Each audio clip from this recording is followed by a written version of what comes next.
Leighton has actually been in the investing game for a very long time. He worked at Kiwi for quite a while, and he set up an investing association when he was 17. And he's actually speaking at the Shareholders Association tomorrow night. So I'm sure he's already got notes prepared, and he's done a lot of this in the past. So I'm just kind of going to give him the floor. Feel free to fire questions at him while he's going, but let's just give Leighton a warm welcome and let him go through it.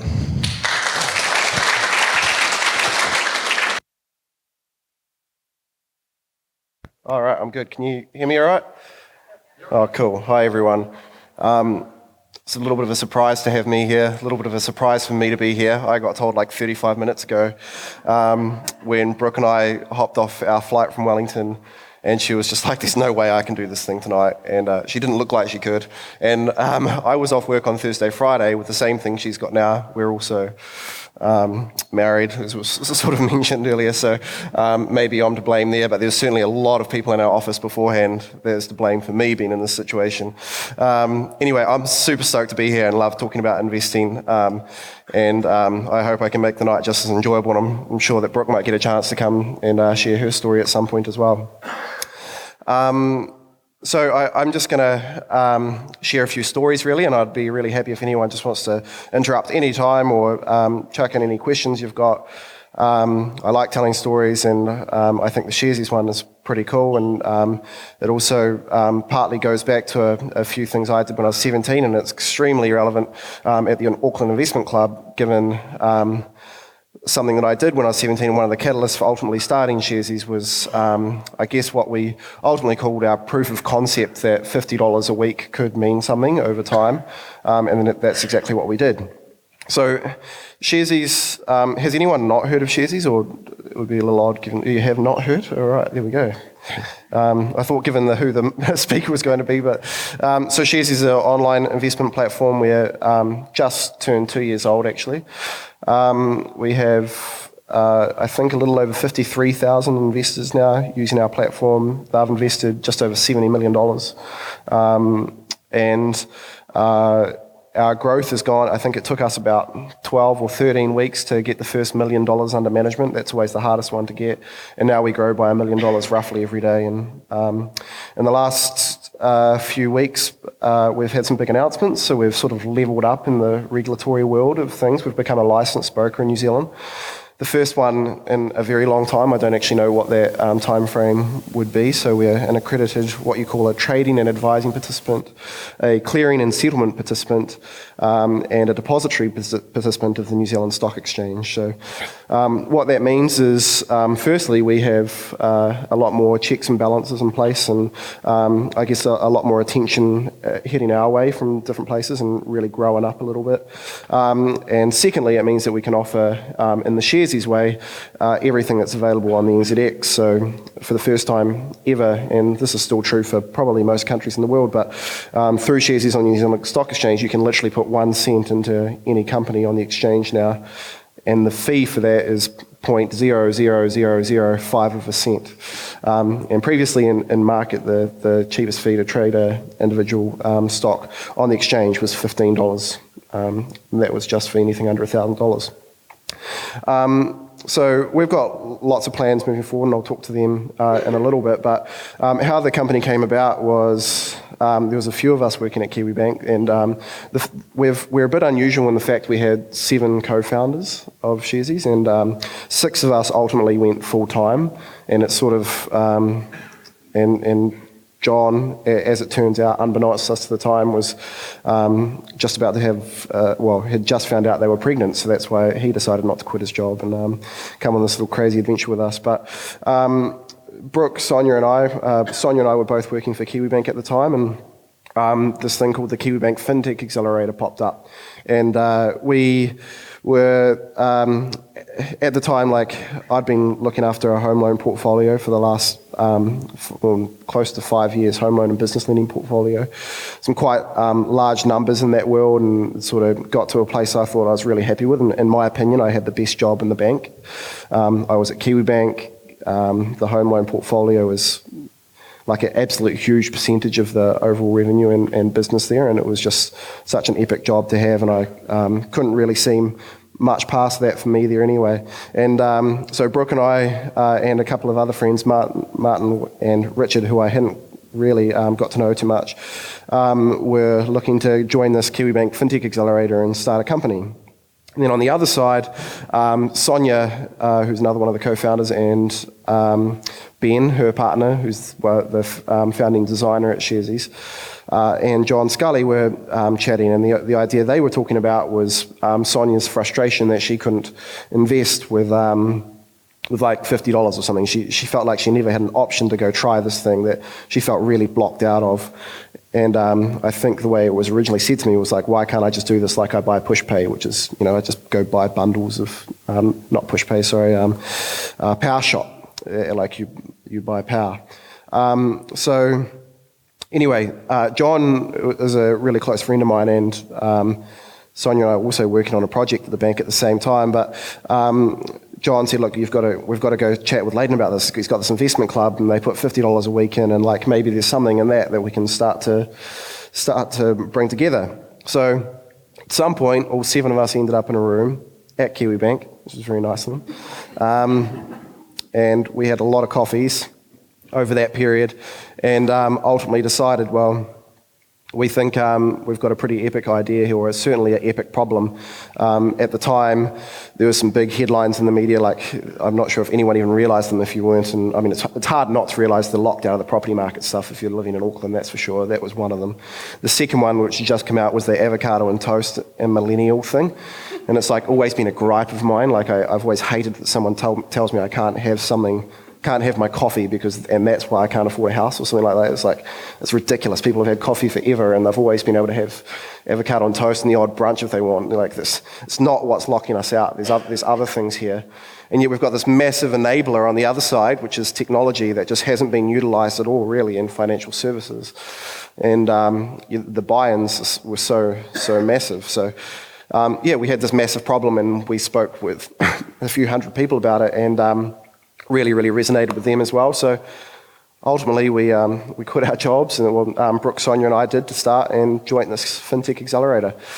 And we didn't quite quit our jobs. Kiwibank was really awesome, and they gave us some leave without pay at that time, but I was personally knew that this was me sort of off, and I sent a farewell email on my last day, and I sort of emailed back saying, aren't you just on leave for a bit? And I sort of replied, I doubt it, I'm off. So I was off to start this company.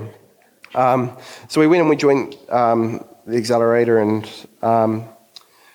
really just, we didn't have much at all, to be honest. We just had this problem, I guess, and an idea of maybe something that we would like to use. And then we went on this journey of speaking with loads and loads of people, understanding why people were investing now, breaking down these problems, and then we're trying to create a bit of a movement around it. And the Sharesies way, it's always been a positive movement. So one of the things I think I've realised about money, and even more so now, is that sometimes all the rhetoric and stuff that we see in the media about bad stuff with finance companies and all this, like quite often it's finance companies and banks, and we're calling each other out.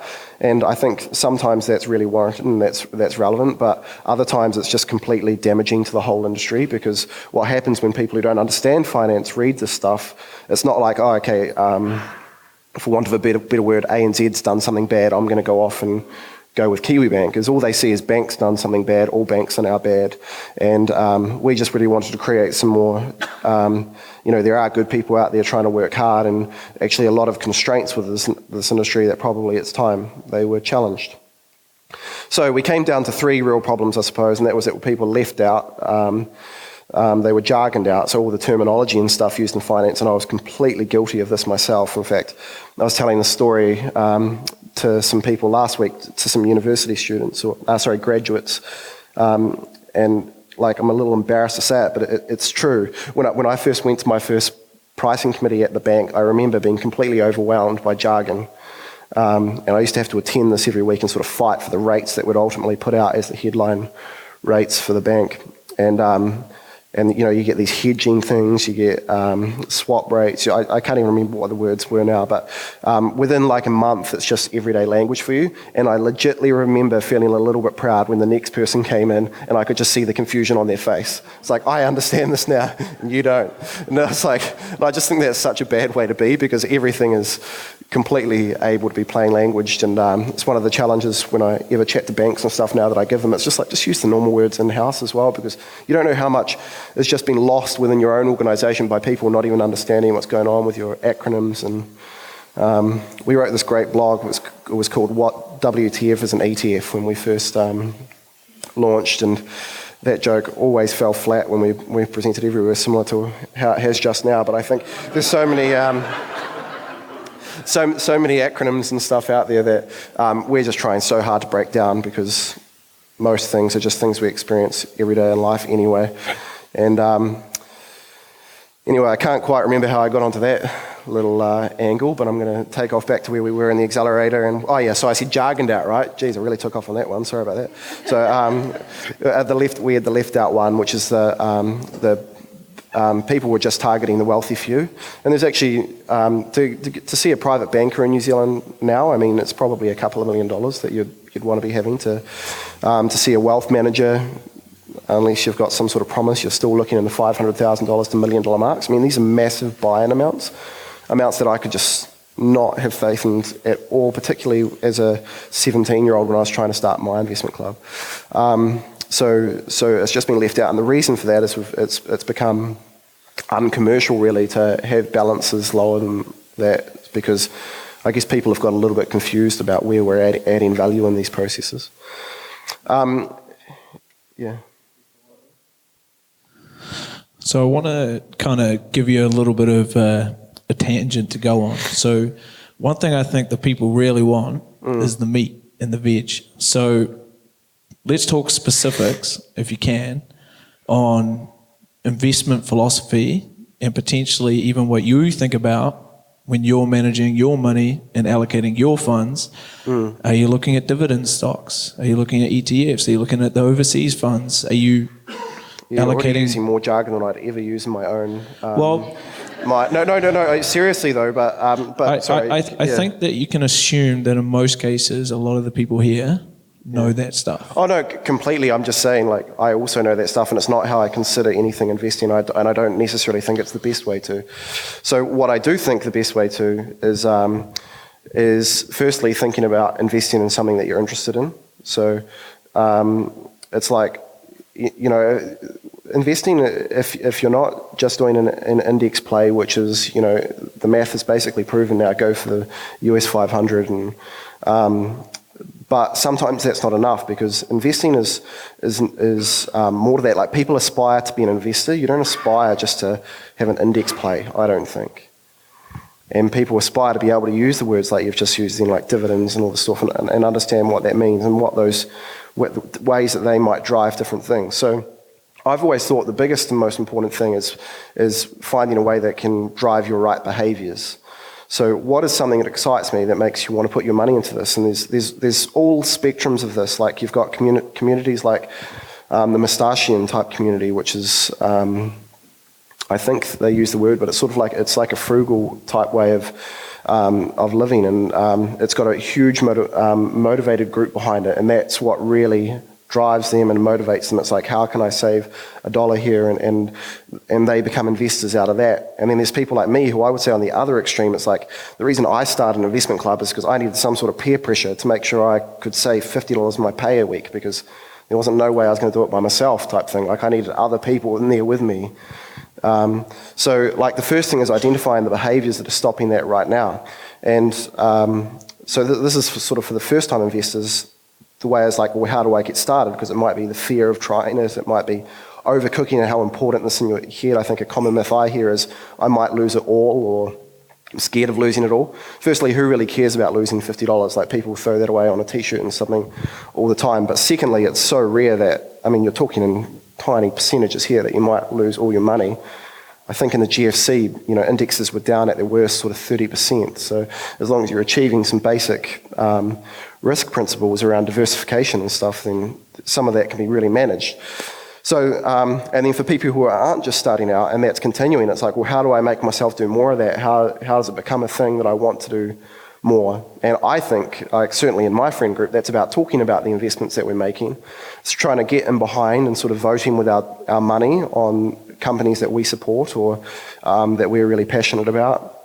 I mean, from our investment club example, we've had some really odd ones, but what we sort of, we're all, I wouldn't say we're a massively ethically driven club, because I think that's extremely complicated with 14 people. It's very hard to align ethics for 14 people, but we certainly have like a line we'll draw on whether we're doing something that might ultimately be harmful for the world or something. So we have this idea, and something I've come across more recently is the idea of, in long-term investing, you'll hear people talking sort of 10 plus years, and I actually think that's extremely short-sighted. Iwi investors now talk about generational investing, and that's literally talking to, what their children or grandchildren or, ultimately, what's the world they're going to be living in. I'm really passionate about that way of thinking. It's like that's something I'd like to put my dollars behind. And then it's a challenging conversation because everyone disagrees on that. So I just love sharing that information and then working it out. And then people can throw stuff up. And then I think it's been fine disagreeing with what other people might think, because there's absolutely nothing you can... One thing about investing is people online, and particularly, have some very strong opinions about what's good and what's not. And I have an opinion about people who have very strong opinions on that stuff, which is that, even Warren Buffett is currently underperforming the US 500. So it's ultimately like you can't just do it to be the best at this. It's got to do it to make you feel good, or in a different way. So the behaviours one, I think, is a massive one. That's not to say I don't think some underlying fundamentals aren't really important. So I think the biggest one for me is the people who are involved. So I like to investigate the people who might be leading the company, might be leading the strategy of the company, the reasons upon what the company was founded, like what their purpose was when they started it out, how their staff are treated. It's another one I'm personally extremely passionate about. And I think you can tell a lot about a company, and we're really lucky with the amounts of information we get now to go out and find that type of information. The last thing I do is I hunt risk. So don't necessarily like to, and this is like a personal strategy only really, but don't necessarily like to be playing where other people are playing. I do have very strong views on what I think is good and what's not, and if I believe that, then sometimes I do end up in a trail and all that, but I think investing, there's other ways of managing, as I said earlier, the risks around it and stuff. And I've always thought, people always say, prepare to lose 30% of what you're doing. I guess that's roughly what I do anyway. But whenever I invest, I always think about just put an extra 30% in, because that might be the risk factor or whatever it is. So it's just different ways of managing that ultimately. But then I think thinking about the fundamentals of how that is managed over... I think you can't really go past diversification unless you have information that nobody else has and that you're extremely confident there, or you're opening yourself up to risk. And if you are, then, that's absolutely fine as well. I think you should just do what you want to do, but just be aware of what that is and acknowledge it beforehand. Because a lot of people I've spoken to, that sort of seems to be the part where they've gone wrong. Like it can't fail. Attitude and stuff probably doesn't help that much, which is it's a little bit contradictory to what I said before, which is where you've got some people who are like, look, I think I'm going to lose it all if I put anything in, and you've got others who put everything in because they feel like they can't fail. And I think probably a bit of moderation, like with most things in life, is probably pretty good with investing. So tell us about this BCorp situation that you guys brought on board. Yeah, got my Patagonia hat here today as well. So people ask me if I'm a walking billboard for Patagonia, because that's why Patagonia is a very famous B Corp, by the way. But B Corp is it's all about a company doing good for the world, really, and outside of it. It's not necessarily social enterprise, and it's not charity. It's just about being a really good corporate citizen and redefining what that means, and then actually putting a barrier to set. And to be honest, it's a very tough hurdle they've set for that, rightly so, I suppose. It's a very elite group. We were the first financial service in New Zealand to be accepted into it. And where we really sort of shone out, I suppose, was I think we ended up being one of the top in BCorps around the world, but that was in our employee welfare type scheme. So Sharesies has a team of 30 now. But it's important to us because it's important for all of us to be working in a place that understands what we're doing good and understanding what we could be doing better. And we think it's going to be a massive part of doing business over the next, well, forever really, more so than it's ever been before. And you can see that pressure coming on everywhere. There's nowhere to hide. It's no longer okay to be, excuse me, it's no longer okay just to be a dick. It's like you really, for the purpose of business outcomes and stuff. And it doesn't drive the right things either. Like when we started Sharesies, I think back to that thing with having 7 founders and the 6 of us coming in, a unique thing about that is if you have a team of 1 or 2 founders, then you sort of just have this the culture is set by 1 or 2 people and it's not really challenged or anything. But we, like from day one, we were having awkward conversations about how we work together, how we communicate with each other, how we tackle problems. And I think all of this is really, and Brooke obviously leads this right from the front, but yeah, ultimately becoming a B Corp, I think there's going to be so many more of them, and it's something we're extremely proud of. So I'm sure there's a lot of questions, specifics or just general. Anybody want to be the first to ask?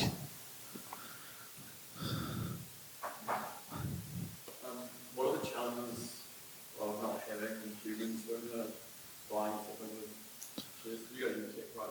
Yeah. So just for the challenges involved with letting the robots do all the transactions rather than humans. Yeah.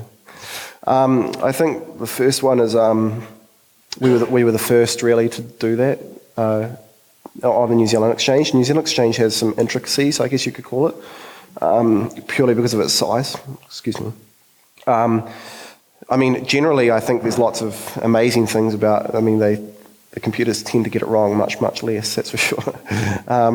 But there's a few things like price discovery which make it hard. It's like it's factoring in, and investment is so sentiment based, so it's like what's in the news and stuff, and how do you somehow make sure that your machine understands this type of thing and where it should be moving price and all that. To do that, you have to make sure it works within really, because there's massive consequences for market manipulation or creating a disorderly market, and one that we don't want to put either our customers in that position or ourselves in that position. So I think there's lots of things to get our heads around in that, but ultimately it's not particularly new from an international standard. It was new to the New Zealand market. We also built all our own tech in-house, which there's sort of been a few providers that have done it in New Zealand for a long time, and I don't know when the last one would have gone through that, but I think even bringing the NZX on that journey through the accreditation is this is how we do things differently, and some rules might be interpreted slightly differently, and bringing things back to intent. But ultimately, I think, it just makes life a lot easier. I can't even imagine it without it. Well, it would have been completely impossible for us to do without tech, that's for sure.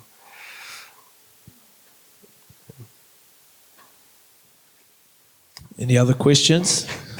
Excuse me. What's the next milestone for the business for you guys? What are you aspiring to? So what's the next milestone that you guys are looking for? Yes, we've really broken investing in some of the things problems we want to solve down. Well, we've got our overall purpose, which is creating the most financially empowered generation. And the vision to achieving that at the moment is giving someone with $5 the same investment opportunities with someone with $500,000. So then we then define that. And for us, that's 3 things. The first one is access. So giving individual shares and things is one of those, and we hope to grow out to more markets and more types of investments as well. We never really thought that we'd just be listed, and for a long time we were just ETFs and managed funds, and that was more by convenience, I suppose, and anything else. The next one is confidence. So we've recently been through the process as well of getting the robo-advice exemption. So we're looking at how we can give people confidence, because I mean, a classic question for our customer is, well, I'm here now, you've got me this far, you've given me the access to all this sort of stuff, now which one do I pick? So we'd really like to, start to help people that. And one of the things about the current advice regime is it's been hard to give too much confidence. You've always had to be like, if you're someone who's between this age bracket and, has these other 10 attributes, then this might be good for you. There's always this soft language, and actually when you're there for the first time, you just want someone to say, maybe it's like, hey, look, it's just $50, try one or something. I have no idea how this will look ultimately, but yeah. And, there's so many proven signs that the dartboard trick has worked a lot, right? But we just want to create some cool ways of people engaging in that and getting the confidence up and feeling like, actually, I am here. Because one of the things we were starting to get worried about, I suppose, is Sharesies had this voice in the market for the new investor. And then maybe it started to feel like you outgrew Sharesies or something like that. But that's not how it's supposed to be. I mean, the products are exactly the same as what you'd get just because they're... it's funny because people say it's like served up to you as such a simplified way or dumbed down way. And I'm just like... what those people were saying that don't realize is that in the simplified way is the most challenging way to make anything. From a... to make anything feel like it's dumbed down or simplified or something, it means that somewhere, there's been a massive process to go through that's brought this back into what's really important about it. We'll keep on working on that and start to bring in that exemption that we've got. And then the third one is motivation. So access, confidence, and motivation. And how do we motivate then to make sure that people are putting that money in and getting those, into what I was saying before, those behaviours right. So you've got the access, you've got the confidence. What's the third thing you need? You just need to start putting the bloody money in, right? And that's unfortunately where a lot of people ultimately fall down on this thing. Everyone here has someone or has heard the phrase probably multiple times, I wish I'd done this 5 years ago or done this 10 years ago. It's like, there is no time like now. And in 5 years' time, you can be giving yourself a little pat on the back and saying, oh, man, that was genius.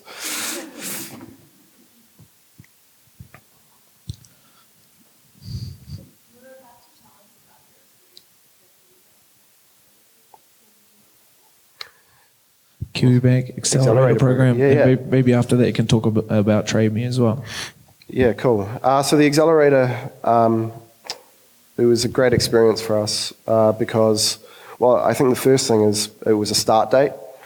It's not unlike investing. Like there's all these behaviours. Like I'd been saying, I was going to go start my own company for I don't know how long, but it's like, what's the thing that finally says you've got to quit your job to do this or leave? So that was pretty cool. The other thing is being around a whole lot of like-minded people who are all there to try and experiencing similar challenges. And I think really the Accelerator was about 3 months in the end. You also have the chance to meet lots and lots of great people. We were reasonably well connected, particularly in the Wellington tech and finance industry. But certainly I know for some of those who were a little less so, that was extremely helpful. But ultimately I think we experienced a lot of the ups and downs that might otherwise have taken us a year in 3 months. And I think also we started to understand what it was like as an investor, you're an angel investor, so you're early stage tech investors or any investor really, but and understanding what some of their drivers might be and then really carving our story out and pulling out the bits and highlighting the ones that we thought might be important to them. So it was Accelerator. It's one of those things like if I was going to start a company again now, I probably wouldn't go to an Accelerator, but I'd probably follow a lot of the similar things that we did through that, if that makes sense. Yeah. And TradeMe? Yeah, so TradeMe, for those who don't know, TradeMe bought 15% of Sharesies, so for $4 million last year. That was obviously a massive milestone for us. I think the experience we've had from TradeMe has been pretty incredible, really. So that they've really come in with a helping hand type attitude. So we worked hard on getting to a point where our terms, that's the sheet you put together as, rewind it a little bit quickly, but it was the second time we'd raised money. So we had already raised money through angel investors and high net worths earlier to that.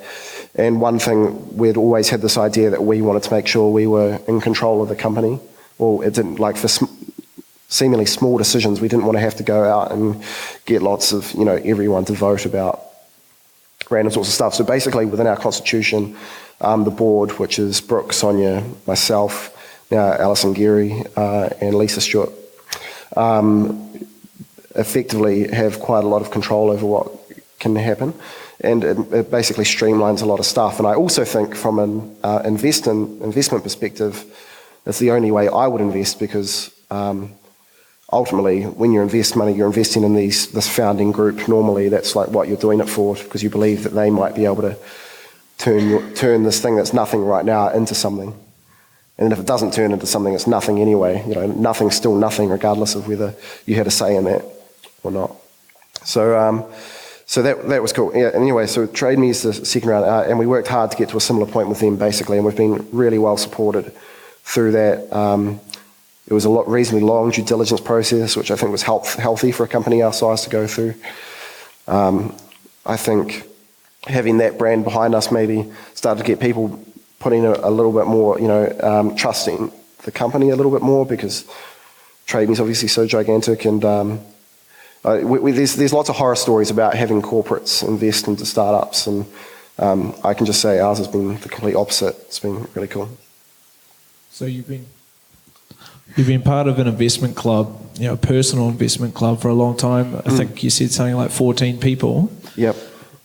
How do you bring ideas to the table? How do you talk about it? And do you guys come to a sense of... Excuse me. Can we get tissues, please, Timmy? Or somebody get some tissues. How do you guys bring ideas to the table? Yeah, so we literally now, we used to do it by email. Now we have a Facebook page, because it's 15 or 16 years old now. That it must be even... 15 or 16 years old. Thank you.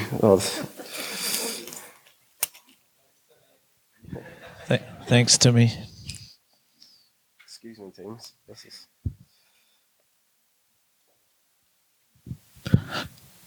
We have a...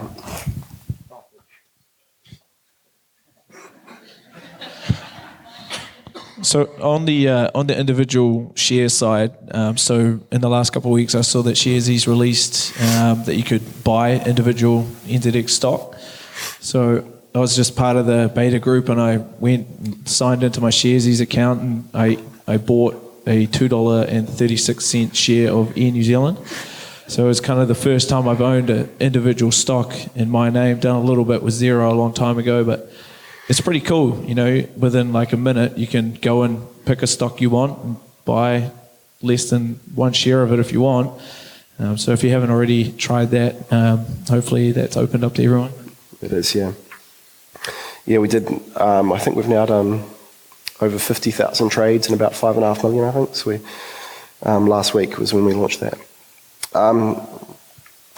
The club, yeah. So how we do it, literally just a Facebook page, and it's we put any sort of idea on there. It tends to be in the more risky bucket type thing. I mean, so some of the things we invested in, like we had forestry that we bought straight away, because that's what you could buy with $10,000 when we first got it. And if I speak about this behaviours thing again with the club, it's really funny, because I remember all our research said that 99% of people said they wanted to be an investor, and yet only like 15% of people said they were, and most of those people owned a house, and most of them also had KiwiSaver, and yet they didn't define themselves as an investor, which was also quite an interesting stat. I think maybe we cocked up with the name of KiwiSaver. Maybe we should have just put invest in there, because that's what you're doing. But with the club, from the very first day I transferred my $50 into like this joint account we'd set up. I'd hate to think what the regulated entity and stuff of this space was now, but for our investment club, if you'd asked me the next day, they would have been like, "You investor?" I'd be like, "Yeah." "No, what are you investing in?"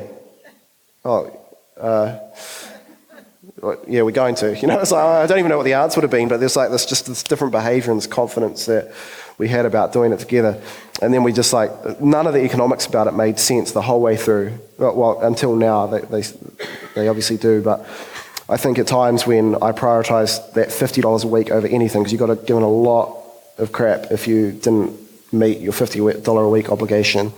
And it just wasn't worth it. So at times when I was at university, I'd like max my credit card out to the $500 limit or whatever it was. It was like, that's the second thing on my list to worry about. It's like the first one is getting my $50 into this thing before everyone gives me crap.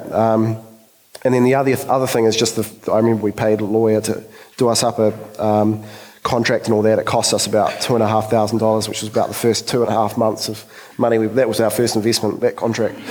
So, but then down the track, it's just proven to be so good. And I think it took about, I did these numbers at some point, it took about 8 years until the money that we were earning back off different investments and stuff actually overtook what we were putting in. We've never recognised these milestones because like you never reflect on them. And the only reason I have is because I occasionally write a blog or something for Sharesies purpose. But yeah, I just think it's just so cool just to start doing something and then just stick with it, and then don't overthink it for a bit. Just go out there. Maybe that is the time where it's like it's just $50 that I might never see again, even though in reality you almost definitely will. And then and go and explore. And we just, like I say, looked for things that were interesting to us, and we call one, which is we call it our shit investment, which is we literally invested in a chicken manure farm in the Philippines. I don't know how that investment's going. But we put quite a large sum of money. I think it was about like $100,000 into it. And we've invested in a lot. Like we've invested in Sharesies, for example, as the early stage company. We have like your classic Wellington investment, which is a little bit of a brewery. And then lots of other companies and stuff. The old bit of crypto around the place, and it's been a lot of fun. You're probably going to win fans if you're talking about crypto around here. People won't be putting their hand up though. Any more questions?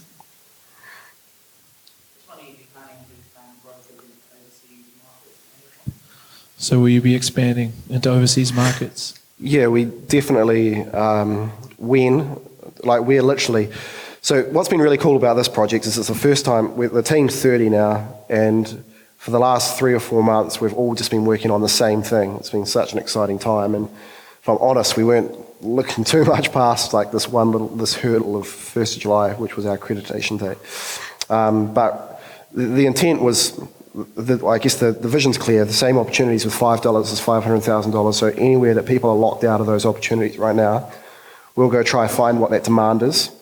There was huge demand from New Zealand companies when we asked our customer base. That's why we went with that first. And yeah, we'll definitely look to other markets. And the big thing for us is whether we look to partner with people elsewhere or do it ourselves, it's ultimately whether we can meet that objective. Because for it to be available to someone with $5, there's lots of things you have to do. So it has to work commercially. It has to make sense for them.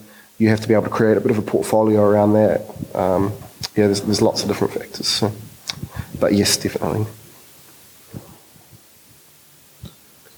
Anyone else? Last one you might do, but why pineapple? Why pineapples? Oh, why pineapples? So... it's the Sharesies logo, by the way. Yeah, the Sharesies. Am I wearing a... Do I have a pineapple? I probably do on my back somewhere. Is there a pineapple back there? Yeah. So, I'm sorry how I'm dressed as well. I honestly did not expect to be here, but it's lucky I'm wearing a Sharesies t-shirt. It's a bit sad maybe too, isn't it? We had and we got a photo. We've got a big billboard at Wellington Airport at the moment, and I was like, you're walking past, and Brock was like, let's get a photo. So the 3 of us lined up there trying to get a photo, and then I realised I had a Sharesies t-shirt, and I thought, I must look like such a dick because people were walking past. But the question was, pineapples, yeah. So the reason, we always had a fruit theme for Sharesies, and that's because of the fruit basket thing and, diversify it and all that sort of stuff. And then the pineapple came out a lot more because the pineapple was like a sign of, hundreds and hundreds of years ago, it was a real sign of wealth. So you'll see this on old movies and old paintings and all that sort of stuff, but there's always some sort of lining the tables was these pineapples, and no one ever actually ate the pineapples because they were too expensive. They were just there for an ornament type thing and to show how wealthy you were. So we just think now anyone can get a pineapple, right? It's not hard that you can go get a little bit of a pineapple from the supermarket or anywhere else. And we think that was just such a cool democratization story and sort of aligned with our view of fruit and stuff as well. So that's how the pineapple came about. some pub quiz trivia. The Rugby World Cup has a little pineapple on top. It's pretty cool. Don't know why, but it does. Do you think we'll get to a place where people can invest in strange things, like a vanilla chicken farm or an orchard? There's some pretty strange things on the NZX, to be honest with you. So question was, do you think we'll get to a place where you can invest in strange things, vanilla chicken farm? And, Yeah. So there's massive limitations right now on what people. So if people heard of like the wholesale investment difference between wholesale and retail investor, that type of thing. Basically, like I can't even remember what the numbers are now, but I think to be qualified a wholesale or to be labelled as a wholesale investor, I think you need to have earned at least $250,000 in the last 2 years, or have liquid holdings. So investments you're available to sell of more than $1 million. Don't quote me on those, but I think that's what it is. So they're really quite high buy-ins into some quite exciting things, and crowdfunding is going a little bit of a way to break those barriers, but there's lots of really great investments out there that, you think about some of the reasons that the rich are getting richer and why this gap's dividing, because, and the reason is because once upon a time, bad stuff was happening, right? And people were going and selling someone's nana, this amazing 8% opportunity where their risk was actually 48%, and then they'd lose it all and thing. But now, as platforms get more trusted and the due diligence that's happening around that, and where your buy-in doesn't need to be $100,000, it could just be a few dollars, and we think then all the unlisted and those previously wholesale investments will be opened up, and certainly something we'd like to get behind and offer our investors if that's something they start asking for. What happens if you said you bought your one share at Air New Zealand? What happens if tomorrow Air New Zealand does a rights issue? You can't buy your part of the share to maintain your equity. well, I'm not sure. So what happens with my one share if Air New Zealand does a rights issue tomorrow? I'm not sure that I actually own a whole share. Yeah. I just own that share's value's worth of it. Yeah, so basically, if it's technically possible, then you can do it, and if it's not technically possible, then you won't be able to.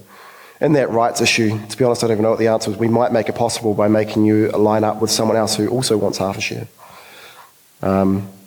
So there's definitely ways of doing it, because you can hold fractionals on the platform. But every Sharesies customers will have voting rights and all that, but same thing, you can't vote for a fraction of a share. You can only vote if you own a full one. So if you own 10.5, you'll get 10 votes, basically. It's nothing quite like an email that says your dividends have been paid. You do get your dividends for the fractions, no matter what. How is that delivered, the voting? It's a really good question. How was the voting delivered? So corporate actions are what we're talking about here, which is dividends and stuff we already do, but for things like rights issues, everything will be through the platform. And as I say, there hasn't been one yet, so and they tend to be quite bespoke. So we'll just go out to customers and say, look, if you want in on this, we'll try to explain it to everyone in a way and then we'll do the admin for them. I think the thing to keep in mind is, given Sharesies' philosophy and story and what they're all about, is no matter what happens, as they learn, they're going to try to do the best thing for you, and they're not trying to make a buck every time that you do it. So with all due respect, you guys are learning as you go, right? All these new things. Completely. And to be honest, not just learning, but so yeah, we are learning so much, but we're also teaching a few things on the way as well. Some of the reasons why things have happened for so long that people have forgotten why that is. And there's lots of really odd things, and some of the corporate actions are case in point, right? Some of them have almost disappeared completely. Some of your more bespoke rights issues that we're talking about now, you might be lucky to get one a year. In fact, last year I think there was 2.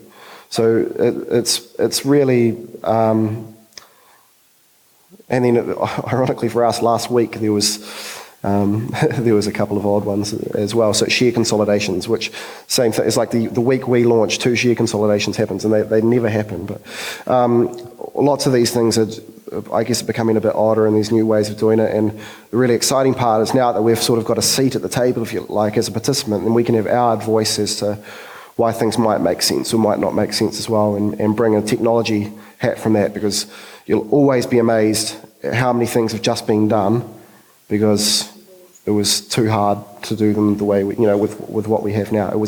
Often it's not because it was the best way, not by a long stretch.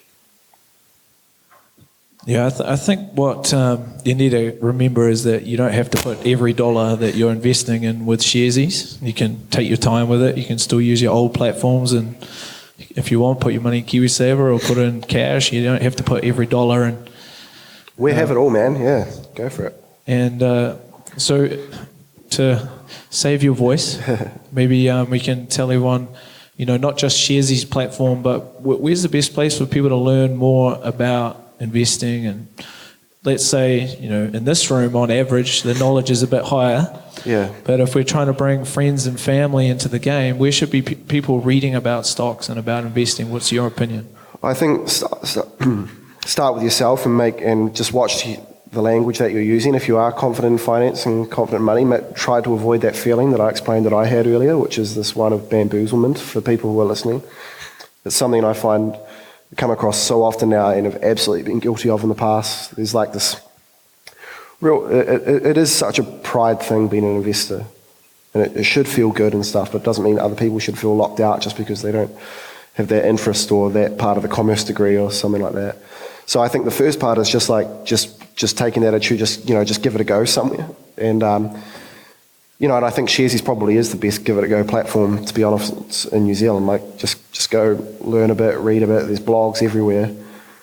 In fact, and if you don't feel like reading, just give it. You can learn by doing, right? It's the best way of learning. Yeah, the Sharesies blog is actually pretty legit. There's like 50 blogs, and they're all really good. I think we should let Leighton recover. Why don't we just give him a big round of applause? We appreciate you coming down, man.